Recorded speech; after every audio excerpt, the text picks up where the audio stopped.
હવે બીજી રીત છે મેન્ડેમસની. આ એક લેટિન વર્ડ છે જેનો મતલબ થાય છે ટુ કમાન્ડ.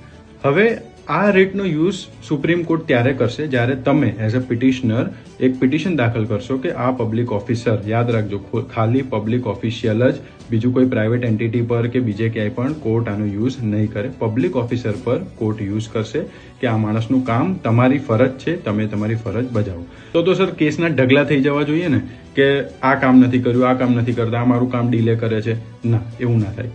જ્યારે પણ તમે પિટિશન ફાઇલ કરો છો એઝ અ પિટિશનર, તો કોર્ટ જોશે કે શું તમે જેટલા બી રસ્તા હતા એ રસ્તા તમે યુઝ કરી લીધા છે, શું તમે ત્યાં કમ્પ્લેન કરી છે, એના સુપિરિયર ઓફિસરને કે ઉપર અધિકારી જે છે એને તમે કમ્પ્લેન કરી છે, તેની અંદર જે ગ્રીવન્સીસ રિડ્રેસલના કે જે પણ અંદર કમ્પ્લેન કરવાના મેકેનિઝમ્સ આપ્યા છે, શું તમે યુઝ કર્યા છે.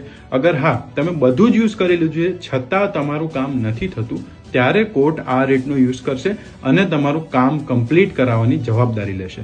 તો યાદ રાખજો કે ખાલી પબ્લિક ઓફિસરના વિરુદ્ધ જ આ રીત તમે યુઝ કરાવી શકશો, પ્રાઇવેટ એન્ટિટી વિશે નહીં. પબ્લિક ઓફિસર એટલે એવું નહીં કે ખાલી ગવર્મેન્ટ, એમાં ઘણી બધી સંસ્થાઓ જે ગવર્મેન્ટ રન થતી હોય એ બધી સંસ્થા પણ આમાં લાગુ પડશે. એટલે કે જ્યાં જ્યાં બી ગવર્મેન્ટનો પૈસો યા તો ગવર્મેન્ટ કોઈ પણ રીતે જોડાયેલી છે ત્યાં તમે આ રીત યુઝ કરાવી શકશો.